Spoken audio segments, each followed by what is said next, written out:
Hello. Hi, everyone, and welcome to Talk Landscape. My name is Andrea Chavarri, and I'm so happy to welcome you to the 8th episode of Talk Landscape, our live monthly podcast. We have a very, very special episode today. I know I always say this in every Talk Landscape episode, but it's very true today. First of all, say hi, tell us where you're joining from. We're going live on Facebook, on LinkedIn, on YouTube. Tell us where you're watching from. I'm joining you live from Bonn, Germany. I have a very special announcement. We're full of special announcements today. We have 3 incredible newsletters for you to subscribe to if you want to stay up to date on the latest climate and environmental stories in your email inbox. We will not spam you. You can select to subscribe to the 3 of these newsletters. We have the weekly feature, we have the Talk Landscape newsletter, and the monthly news digest. Simply scan this QR code that you see on screen right now, or find the link that's being shared in any of the chats to choose the newsletter that you want to subscribe to. So that being said, welcome again. Let's start this episode. First of all, I would like to introduce my co-host for today. That's the first surprise of this very special Talk Landscape episode. Welcome, Eden Flaherty. He's our multimedia editor at Think Landscape.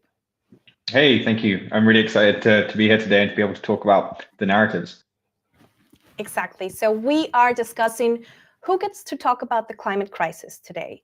Who gets to decide, or what gets to decide, what ultimately lands in our social media feeds, what we see on TV, if you still watch TV, what we read in the newspapers and other digital media. Who really gets a voice? Who gets to say in the climate crisis? We have 3 guests joining us today to help us unpack this very complicated issue. So allow me to introduce, first of all, Natalia Figueiredo, who is a journalist and marketing specialist and a GLF social media ambassador, joining us from Rio de Janeiro, Brazil. Welcome, Natalia. Thank you, Andrea. Thank you for having me. I'm so glad to be here. I would like to welcome Estêvão Ciavatta Pantoja, who is the CEO and co-founder of Pindorama Filmes, a storyteller also based in Rio de Janeiro, Brazil. Welcome, Estêvão. Hi. Nice to be here. I'm also happy to introduce Chris Wells, professor of emerging media studies at the Boston University's College of Communication. Hello from Boston. Yeah. Hello, everyone. Thank you so much for joining. We are full house today. First time we have 5 speakers, so let's get this started. So we are discussing climate narratives, who gets to say when we talk about the climate crisis. But first of all, Chris, why are we talking about climate narratives? It seems like a very, abstract or complex concept. Why are climate narratives important for everyone? Yeah, well, I love that you're talking about who gets to talk in about this issue, because in communication, we're often asking this question about who gets to define kind of the parameters of debate or what the relevant categories are in an issue. And I mean, that's definitely true in climate as well. So in the United States, more so than in other parts of the world, climate is a super divided issue politically. People's beliefs about the facts of climate vary widely. So the narratives in the United States go all the way down to, like, is climate happening and what's causing it? And then once you kind of get into that stuff, there's a lot of debates about different aspects of climate, who's going to be affected by climate if you believe in it. There's a whole variety of different forms of what are referred to as climate denialism, ways in which people claim that climate isn't happening or isn't happening in the way that the scientific consensus argues that it is. So given all that, it's really significant which of these narratives make it into different forms of media and then make it into people's news feeds or newspapers for the small number of people who read newspapers directly. So yeah, it's a super important question. Absolutely. And the topic of climate is very divisive. Like you said, people are completely denying it or trying to actually fight the climate crisis. So thank you for reassuring how important this is, especially in today's context. Now, I want to ask Estêvão, how, like in your experience as a filmmaker, as a storyteller with such a long trajectory, how are climate narratives shaped? How are the conversations, the ways that we talked about climate, shaped and created or built? Hi, Andrea. Hi, Eden, Natalia, Chris, and everybody who's watching us. Look, now I've been working on this issue. I mean, since the early of the century, the first decade. And in Brazil, I did the first series about climate change in Brazil, specifically in 2009. So a long time ago. And and today, after all that we know about science, and I mean it's very clear about what's going on. And even if we are not divided in I mean, many people in Brazil know that it's happening because we are feeling this each time. It becomes more clear that we are suffering from this. But the thing is that it's hard for people and politicians and everybody to take action in this issue. So I think that we have to use art, we have to use emotions, and nowadays I'm developing other strategies other than YouTube and television and cinema. And I'm working on virtual reality, on immersive exhibitions, uh, because I think that we have to touch people's heart about it. When they feel it, they will take some action on that. And in Brazil specifically, we have a big issue in the south with the floods in the south, the drought in Amazon, the drought in the northeast.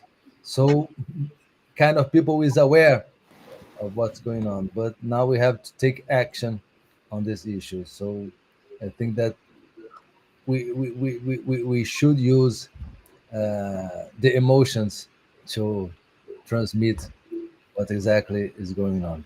And we have very strong stories here in Brazil. And how has your work been with? Have you worked with scientists? Have you worked or collaborated with journalists? Or do you consider yourself a journalist, a storyteller, an artist? I consider myself more as an artist, and I work close to scientists and also with NGOs, some NGOs in Brazil. And it's interesting because my work with the NGOs, I did a documentary in 2000, we released in 2019, but we started it in 2014. And it was a great experience because at that time in 2014, we foreseen what would be the main issue of the Amazon region in the future, because we knew that that was, I mean, the land grab in Amazon. And maybe this documentary that I did, this Amazon Sociedade Anônima, in English would be translated to Amazonia Undercover. The main issue for us at that time was to put on the front page the land grabbing in the Amazon. But it was hard to explain how it was happening. And at that time, people didn't treat it as it is. So my work with them was, okay, this is a real problem. We have to work on it. And they were really important for me at the first time to foresee the problem, and then to during the shootings to give me some inputs and datas. And when we released the film, also to present, we presented to the Supreme Court in Brazil, we presented to many politicians, we did a series to bankers, so we did a series of connections to explain people, look, we have to deal with it. So I love to work with people, I mean, to have more inputs in my work. I really like how you combine both art and actual facts and input from the realities that you're visiting when you create your films. And I wanted to maybe ask this to Chris. When we put into balance emotions or art versus facts, what do you think weighs more when ultimately creating this climate narratives or narratives in general? But since we are discussing the climate crisis, what do you think moves people more? How this balance affects the way that climate narratives are shaped? Yeah, that's a great question. I think that what we have seen with climate, especially with the polarization that I mentioned earlier, is that some of the beliefs and facts can trail behind people's other kinds of feelings and commitments. So we tend to think in kind of this rational model where people observe the world and they come to conclusions about the facts about it. And then that leads them to sort of policy positions or beliefs about issues. But that's probably too simple. And I think to a significant extent with these very polarized issues, people may not have a real strong grounding in something like climate on a factual basis. They may not have experienced it directly, which is one reason that I think that art and other forms of expression that can demonstrate the impacts and the potential impacts of something like this are so important. But if someone doesn't have personal experience with it, they're more likely to have their view shaped by other parts of their experience, which might include their partisanship. It might include the kind of political and social battles they see going on in society, and in which they tend to align themselves with kind of other aspects of the identity that they find resonant. That's like background to say. That facts aren't as much the sort of prime state as we might sometimes think of them. And once again, I think that really highlights why it's important that people have exposure to a variety of narratives, especially of an issue like climate. And one other thing that I would add would be there's a lot of climate anxiety. So there is polarization, and especially with the United States, there's strong polarization on this issue, but there is very strong climate anxiety. The Yale program on climate, which looks at public opinion across the US, shows that almost half of Americans are very anxious about climate issues. But we also have the problem in the US that even among those who are anxious and concerned about the issue, there's not a lot of clear opportunities to take action on it. Our political system isn't very well set up, especially right now, for dealing with the climate crisis. And that's another reason why I think that narratives that go beyond expressing the problem, but also offer hope, offer people pathways to do something that display communities and activists and artists who are taking even small actions to show that you can be a person who is concerned about the climate in a positive way, in a hopeful way, so that the only messages people are receiving about climate, even if they are reasonably understanding of the science, so that the only messages they're seeing aren't dooms ones, really unfortunate ones. Thank you so much for that overview. So you mentioned that if you're not touched by experience, or if you don't witness the damaging effects of climate change, you're just not going to care about it. However, not everyone has the resources to produce films, to write articles, and to share their climate-related experiences. But social media does offer a way for practically anyone with a cell phone, with internet connection, to share either photos or videos or live blogs, etc. So in theory, social media would be a democratic, open way for us to have grounded conversations on around the climate crisis.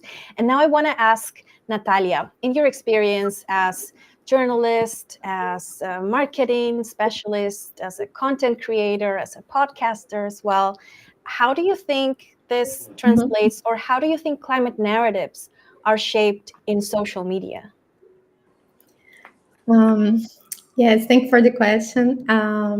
As you said, it should be nice for us to express ourselves and talk with friends and having a great connection, but it's not like that.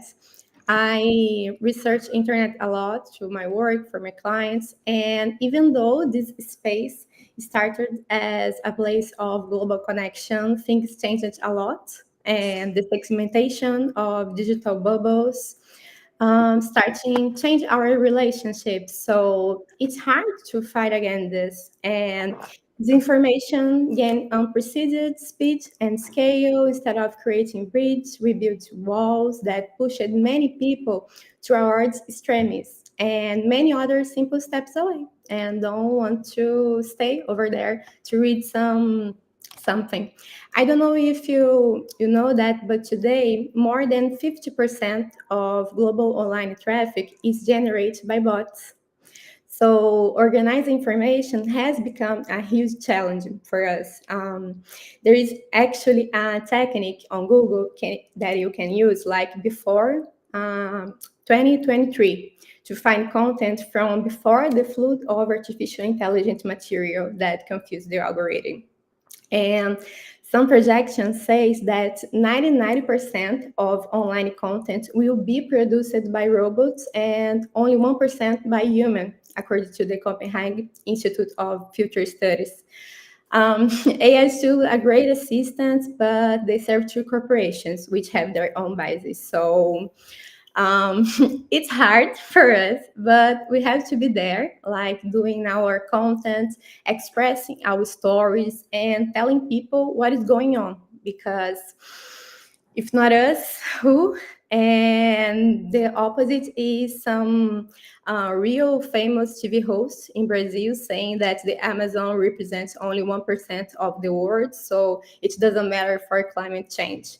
And we can see right now when fake news, usually something, they will say something that people expect. So it's easier to go faster than the truth.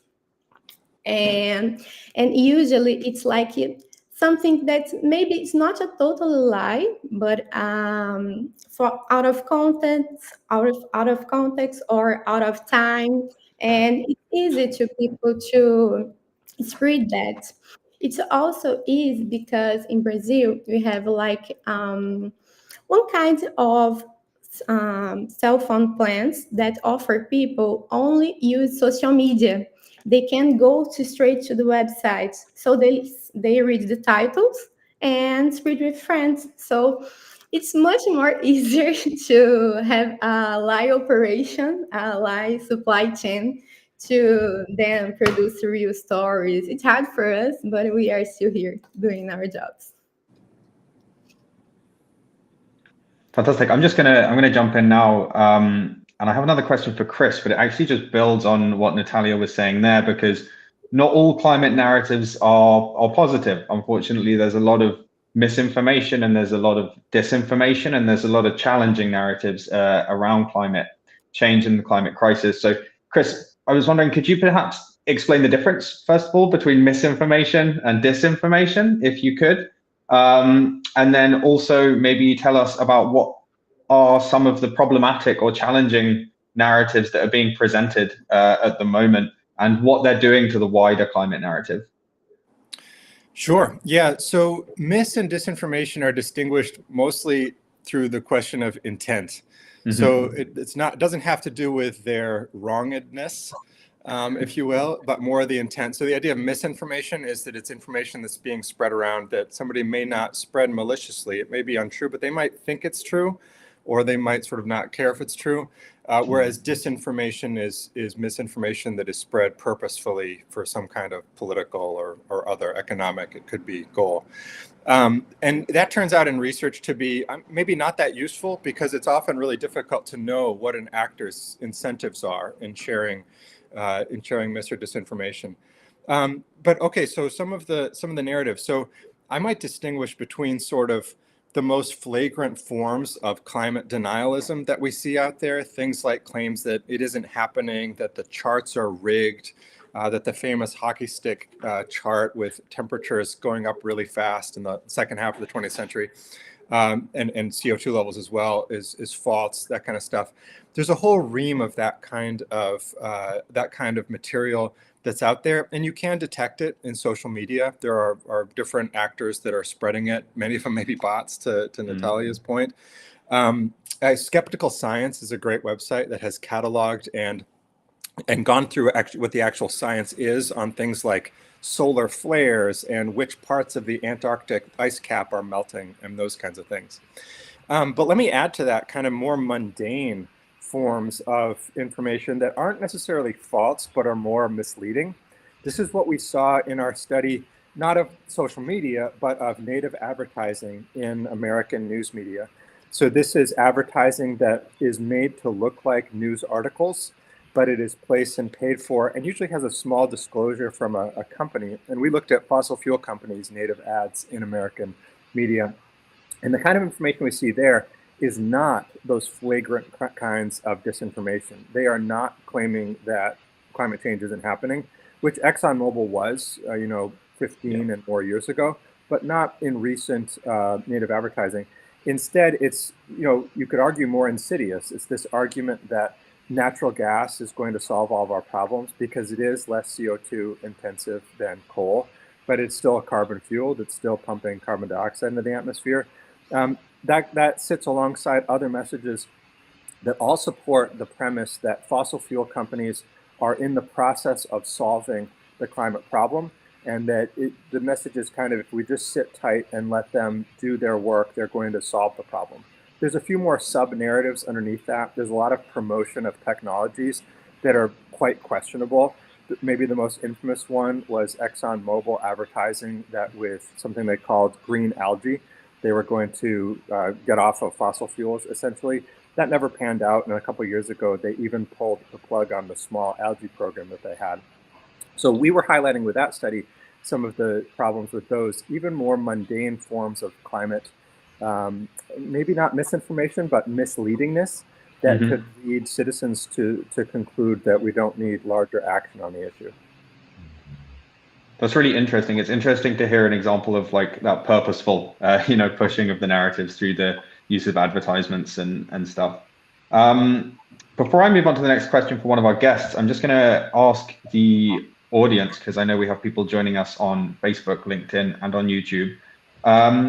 If you've seen any examples of climate misinformation, disinformation, or just misleading information around the climate crisis, it would be great if you could share it with us in the chat, because it'd be interesting to see how that differs around the world, because it looks like we have people joining us from all over.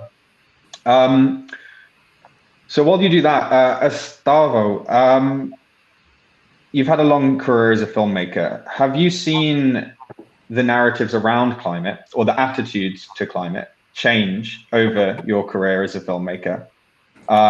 Specifically, have you seen any increase or decrease of the pushback against the narratives on climate change, or the watering down of topics? Well, I think that we are facing each time more challenging time, because also in Brazil we have a huge polarization, and in here we have religion close to this issue also. So the deniers are, or from the right wing, they are close to the evangelic church in Brazil that are spreading over the Amazon. And it's weird, because in the Amazon specifically, we have most people, they are not touched by climate change. This is a huge challenge. We are working in this issue using religion. And what I mean by that, we developed a virtual reality film to present in churches, evangelic church in the Amazon, presenting the wonder of the forest, how it is, the importance of it to the people, to everybody.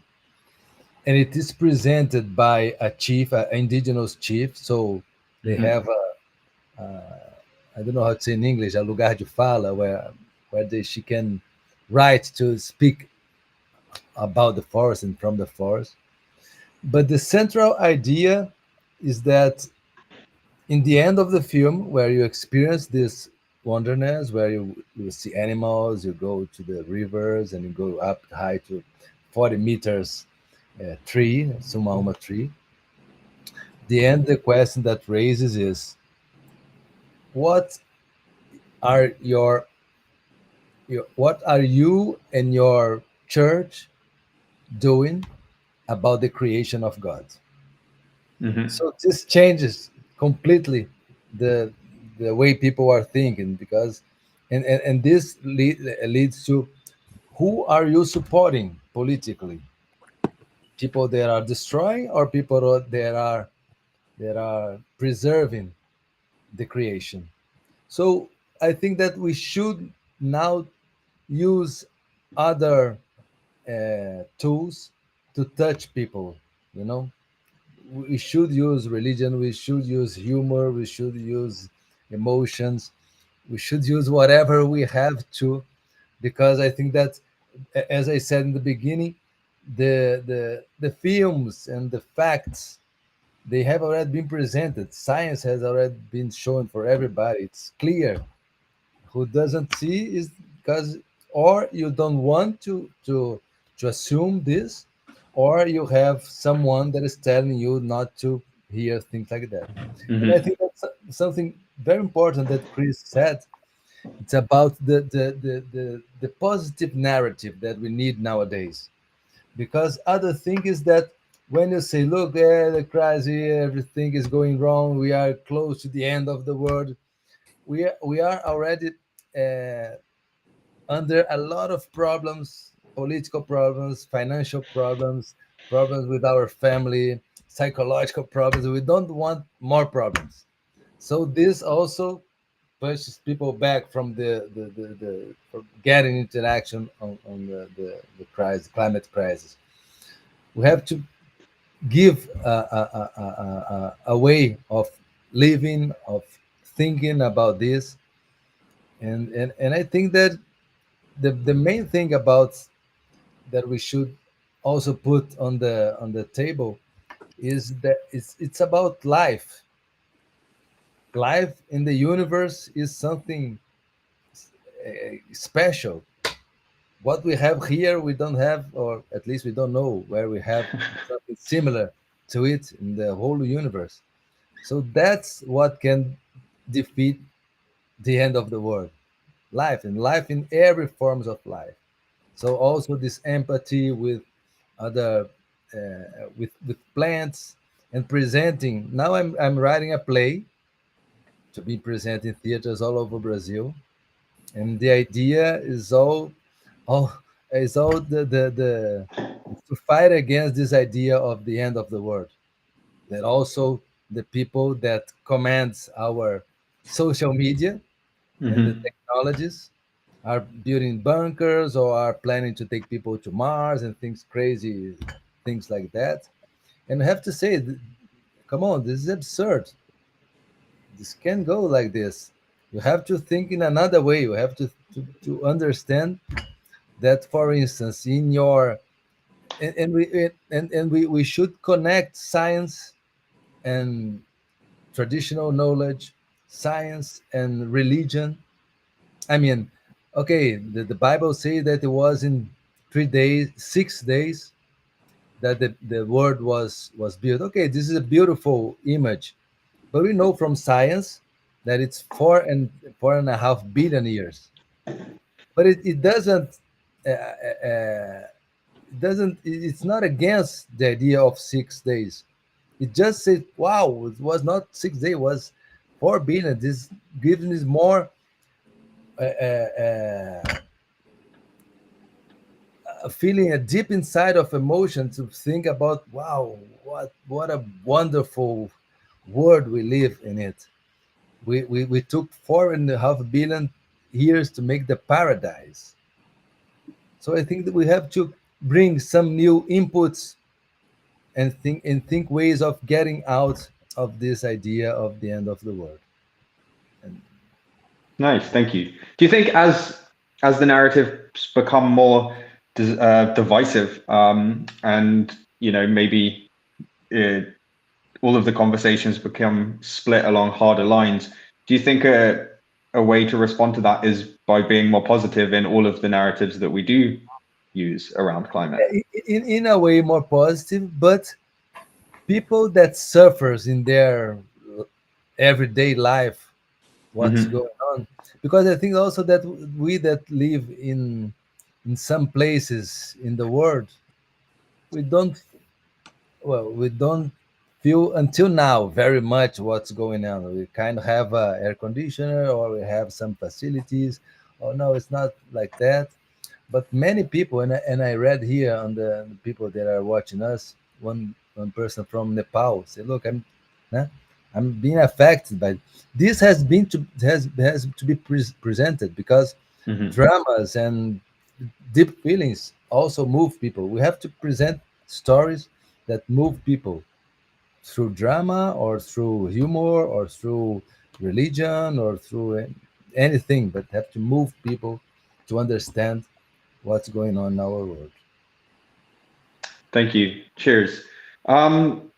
Natalia, you mentioned that you do a lot of work online, you research a lot online. Unfortunately, that is where a lot of negative climate narratives propagate. This, a lot of disinformation and misinformation. I'll ask you the same question that I asked the audience. Have you got any examples that jump out to you? But also, what's your reaction to them? What do you do when you come across something that seems to be misleading, whether on purpose or just accidentally? Mm-hmm. It's hard to fight one by one time. So I count on my community, on my network to help with them. When it's someone with someone near to me, like my family or my friends, I try to make a conversation, send some articles, be more didactic that I can be.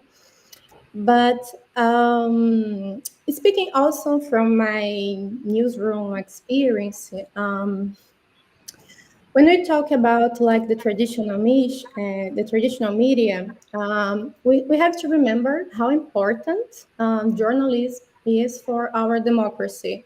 So we know they are business, they look for capital, but I count on us to help me with this mission to be like every newsroom should be a fact-checking agents right now.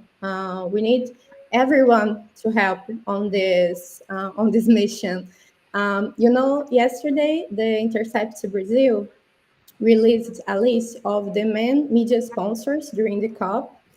That many of them were also responsible for environment disasters right here in Brazil, and this kind of information makes us analyze the coverage critically, but not erase them.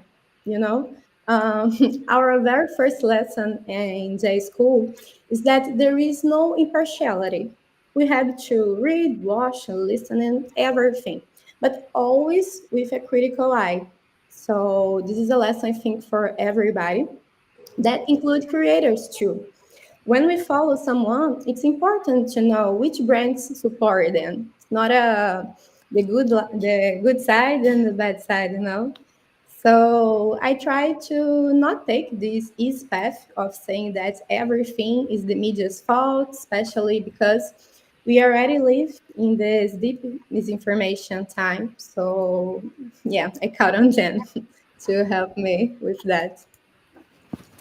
Now, Natalia, you have highlighted the very, very important role of journalists and newsrooms in checking the facts, in checking the kind of news that they spread online and on newspapers and all kind of journalistic media. So, Chris, I want to ask you, as part of your research project in combating climate misinformation, what are other possible ways that not only journalists, but other stakeholders like policymakers, civil society, can and should be doing to tackle misinformation? So misinformation is a really thorny problem in the United States, where we have political polarization, and as we do in other parts of the world, but in the United States, it's especially stark, partly because of our two-party system. This is important to the misinformation problem because the misinformation problem goes deeper than what information people are getting. In the United States especially, it has a lot to do with people's basic trust in institutions, which is low and very polarized. So one of our problems with misinformation here, and with the use of journalists, for example, to combat it, is that we're really divided about the role of journalists in our society. So journalists are critically important, as Natalia just said, for providing a common basis of fact for the society to discuss and kind of be based on. But the problem that we have right now is that trust in journalists is low, and it's especially low among Republicans, which really makes it difficult to have that kind of common conversation. So to answer your question, I think we even need to take a step back, even from this very urgent issue, and also address the problem of division that we have. So I think maybe the first thing that we need our policymakers and also media actors to do is to build some bridges over those divides. That doesn't mean giving up your principles necessarily, but I think it does mean reaching out to some extent and recognizing that there are others in society who may not feel the way that you do on hot button issues, but also finding ways to demonstrate that there's common ground between different groups. Because if we can't mend some of these divisions, these deep empirical epistemological divisions, then we're not going to be able to have the kind of conversations that you're talking about. So this raises the question of how can you do something like that? But I think that goes back maybe to the question of art and identity a little bit. I think that it's important for these groups to look for the common ground that people share. One thing that we have, this week in the United States is Thanksgiving, which thankfully is a holiday that it's strongly identified as a sort of national holiday in this country. And there's widespread general agreement that it's a good thing. We don't have a lot of those left. And that points to, I've got people that I'm working with are thinking about how food and culture can demonstrate similarity between others. So people in the U.S. will be eating pumpkin pie all across the country. That's a food that came from North America originally. It was domesticated 1,000 years ago by native people here, and now it's handed down to us. I think there's some potential to use those kinds of cultural, artistic, identity things to demonstrate links that are really important right now. So I'm sorry not to answer your question more directly about how can we more quickly address these issues, but I do want to express that, especially in our divided country, we're running up against the problem that we can we can correct misinformation when it pops up here or there on Facebook or another platform. But the studies of that demonstrate that while it works, the effects are really small, and it's not clear that they last very long. And that is largely because the divides are much deeper, and people's general trust in information is not strong. And thank you for bringing us back to that initial issue of trust, because that is something that I want to ask not only all of you, our guests, also the audience. So first of all, I have a question for everyone in the chat. How do you think we can tackle mis and disinformation? And can you give us some solutions that you have found from your own experience? That's a question for everyone. Also in the chat, please let us know. We want to hear your thoughts. And now I want to ask you, well, first of all, Chris, I want to follow up with you, because you mentioned there is an erosion of trust in our leaders, our public institutions. There is an erosion of trust in journalists and media. So who do we trust? Just could you give me a few pointers there? And then we'll follow with Estêvão and Natalia. Who do we trust when it comes to climate narratives? So this is a very good question. Usually we're looking at who do we not trust. So this turns it on its head. I mean, that's a question that needs more research, but one answer is that we're very divided. And you do have a core, maybe a plurality of Americans who are still generally trusting of the big institutions, the scientific institutions, the academic institutions, but that trust has gotten really fragmented. There are now sizable portions of the country that have very low or no trust in those institutions. And so the answer is different people trust different groups, and that's part of the epistemological crisis that we have now. We are seeing a rise in people turning to some of the influencers online. In the United States, Joe Rogan is a big one. And it's not, so I don't know if it's correct to say that people trust Joe Rogan on issues like medicine or on issues like climate, but they're influenced by him. The classic line in the United States is, "I'm just asking questions." Which sounds like an interesting thing to do, but it introduces this kind of epistemic uncertainty where nobody really knows what's happening anymore, and they lose the ability to believe in anything, which is quite destructive to the possibility of positive action that we've been talking about. What about you, Estêvão? Who do you think is trusted, or who do we trust when it comes to climate narratives? Wow, this is the 1 million question. Where have you seen some kind of hope? You mentioned religion. Is that where you think your work should be focusing on? Is that where you see a pathway connecting with spiritual leaders? No.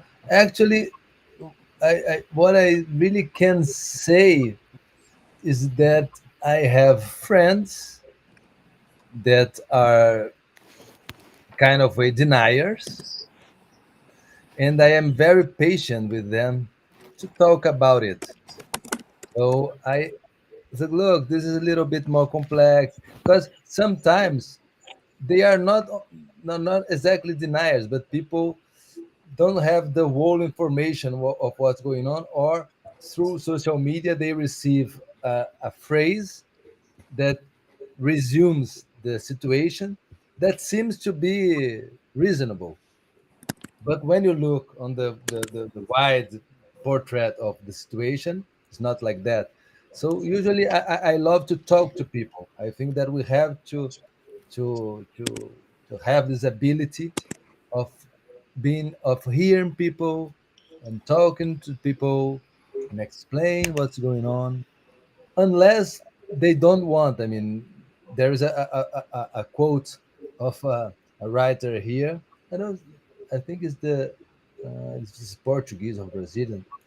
I say, look, I don't get into polemic discussions, because when you get in the polemic, the other part will not receive what they will not change their mind. So with these people, I usually don't talk too much. But when people are open to conversation and are just not misleading something, I usually have, oh, let's talk about it.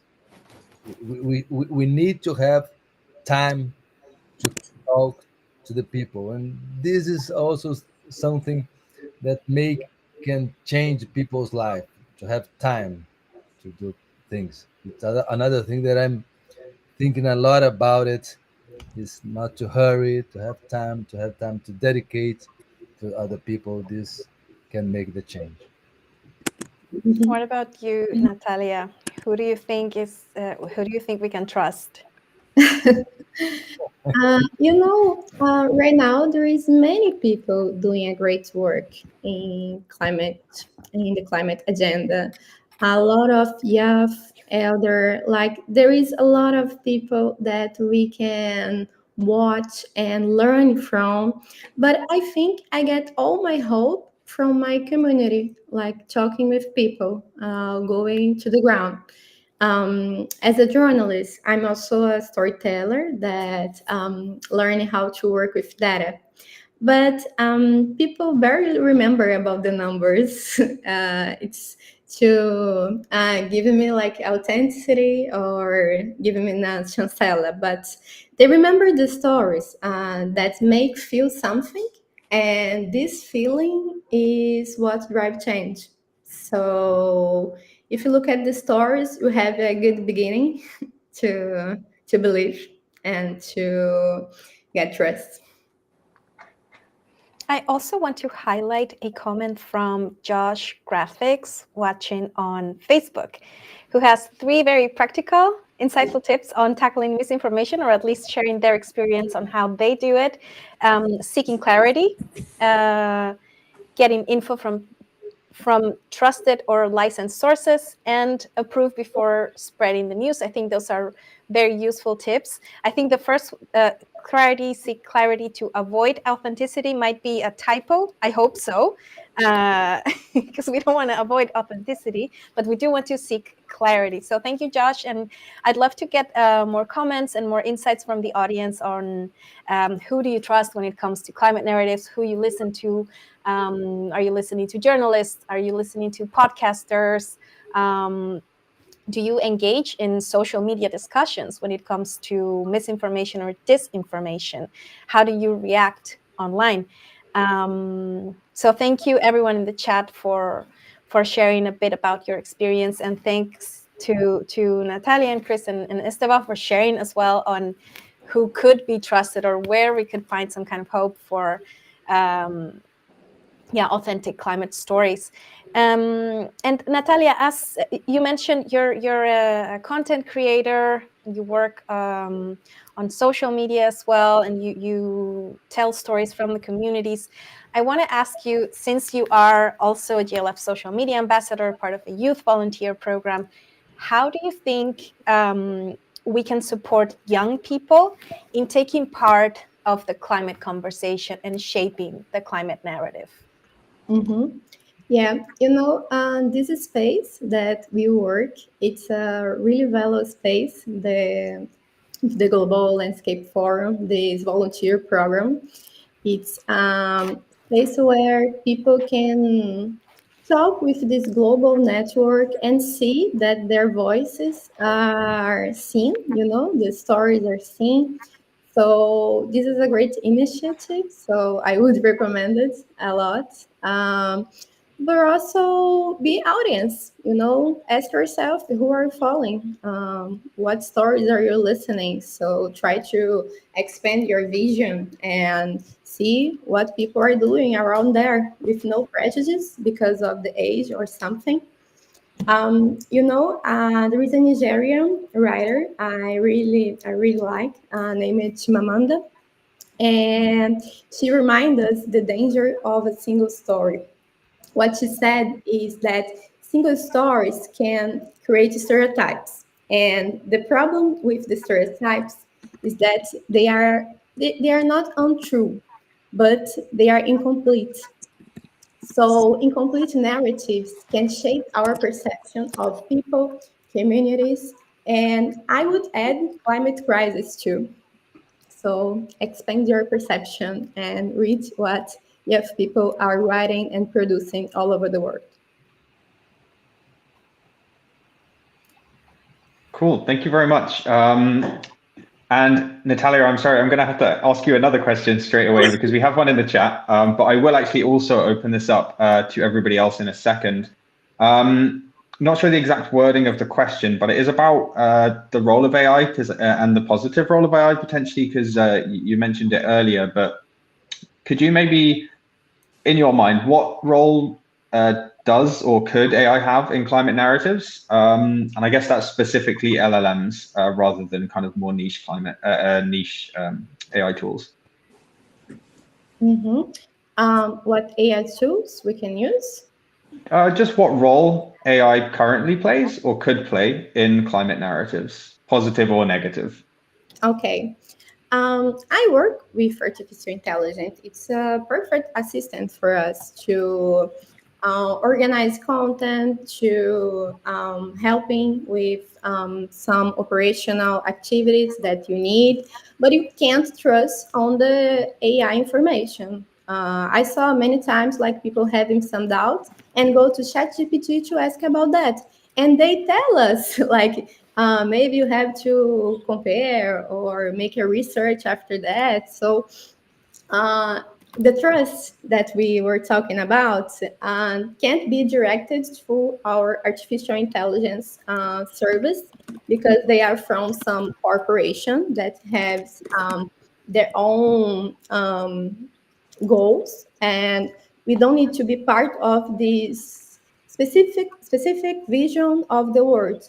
So use it as a tool, but not for defining your worldwide vision.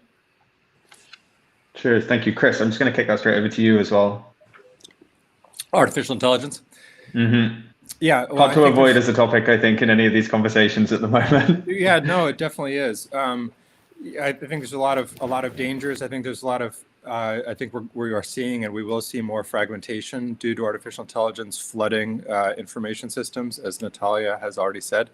However, I would highlight one study that was an interesting one that a colleague at MIT did, which looked at conspiracy theories. And what they did was they trained an LLM, an artificial intelligent chatbot, to talk to people about misinformed beliefs that they had. And what they actually found was that if properly trained, the chatbot could have a bigger effect on better informing people than other kinds of interventions. And the key reasons seem to be that people who hold various kinds of conspiracy theories or mistaken beliefs often are not misinformed people. Often they're very well informed. They've got a lot of information. They may have gone wrong somewhere along the line, but they have a lot of information. And what the LLM was able to do that other interventions, like putting labels on social media posts and that kind of thing, the LLM could have an actual conversation with them and could address multiple parts of their concerns, which, as I said, often were layered and fairly deep. So that is a potentially hopeful way that artificial intelligence could be used. I think there's a lot of difficult questions about how it would be rolled out. How do you get people to engage with this kind of thing? But it does show that when properly supervised by humans, there's some potential for these tools as communication agents in interactivity. That's really interesting to hear. I can share a link to that. That would be fantastic. Yeah, I was gonna ask exactly that. Great. Estêvão, I don't know if you have any thoughts on that. We've only got a few minutes, but if you do, it would be great to hear your thoughts as well. No, I don't use too much into artificial intelligence. Also because I still prefer Google. that I kind of do the what exactly. I mean, for research, for organizing is really very helpful. But for research, people are doing a lot of research with ChatGPT, and I think that I prefer to what we did some years ago, to watch it and see, okay, this is trustful, though I can trust in this. Okay, this is it's an interesting source, and I think that we should maintain this kind of critics over the content that we get from the web. So we can't stop it, but I think that the main problem of our world today is to have too much things easy for us to have in our lives. We should not get so much easy in life. I mean, it would be better for everybody to be more present, or to have more presence on our lives. I think a lot about this, and I like to be like this. And I think that artificial intelligence tries to get to deliver us a more easy way of living, and I don't think that is the best way. Thank you very much. Cheers. I don't think I've ever been more aware of my own aging, that Google is now considered old school either. Something to reflect on. We're coming to the end of our talk landscape. Before we do head off, it would be great to just hear a final word, any final thoughts that any of you would like to share, anything that we haven't touched on and you think would be important to mention. And it's just going to say 30 seconds each. Natalia, let's start with you, as we were already rolling in that order. Okay, would just add to Estêvão that even Google are pushing us to the artificial intelligence solution. If you go to Google something, the first thing will be there. So if people are not educated about that, they will just trust the first thing that we will see. So it's hard to in Google. And what I would like to say in this part is like, we're living in this time when misinformation travels faster than truth. So when AI is reshaping the way we see the world, but the power of the stories still belongs to people. Each of us carries a narrative that can inspire action, protect our landscapes, and shift our future. So if you don't tell those stories, our stories, someone else will do it, or worse, some algorithm. So let's tell our stories, and use our voice, our platforms, our communities to build the future we want to. Thank you very much. Chris? So that was so eloquent. I'll say something similar, maybe slightly different words, but I think we're running up against the limits of this perspective that if we feed people facts, we will win them over. And I think Natalia really, and Estêvão earlier, has really pointed to the reality that we need to create communities and modes of action that are attractive in themselves. So the endpoint needs to be attractive. We need to do less hitting people over the head with facts and more creating environments, communities, movements that are attractive for people to participate in, and then the facts will fall into place. That's fantastic. Thank you. It's really interesting that you mentioned community there, because I know that Natalia and Estêvão, you both mentioned that one of the most important ways for you of breaking down false climate narratives was one-on-one conversations with the people actually around you. Estêvão, final word from you. I would say on this community idea, because also to face the challenges that we have in our everyday life, we need a community. We will need that. That's the best way to live our time. So to build your community, and as Natalia said, tell your stories, even if it's for a few people, or you have to have your people that you can live with and stay together, and hugs and stay together. I think this is the most important things of our times. And we are a lot of people here. I see it from Madagascar, from Nepal, from Somalia, from everywhere. So we are not alone. Oh yeah, no, definitely not alone. Thanks everyone. Thank you for sharing your time with us. Thanks to everyone in the audience watching on Facebook, on LinkedIn, on YouTube. I think we can start to wrap up this conversation today. So thank you again, Estêvão. Thank you, Natalia, and thank you, Chris, for joining this Talk Landscape episode. I hope you enjoyed the discussion as much as I did. And yeah, see you next time. I do want to announce, I have a couple of announcements later on, but yeah, thank you to our dear guests for joining us today. Thank you, Andrea. Nice to meet you all. Nice to meet you, Chris, Natalia, Eden, Andrea. Cheers. Thank you very much. Cheers. Amazing. Thank you. Bye-bye. I do want to stay on for 1 minute because everyone mentioned in their final messages the importance of creating community and empathy. So I want to sign off with a quick announcement for people to join the Social Media Ambassadors Young Volunteer Program. Sorry, let me send you off camera, Eden, so you're not... There we go. I want to invite everyone to apply to become a 2026 GLF Social Media Ambassador. This is a unique online volunteer program for young content creators. So if you're between the ages of 18 and 35 years old, love to create content online, and are engaged and motivated for climate justice, sustainability, I definitely invite you to check out this program. And with that, that would be all for today's Talk Landscape episode. And we'll see you next time. Thank you so much for tuning in. Thank you, everybody. See you next time. Bye.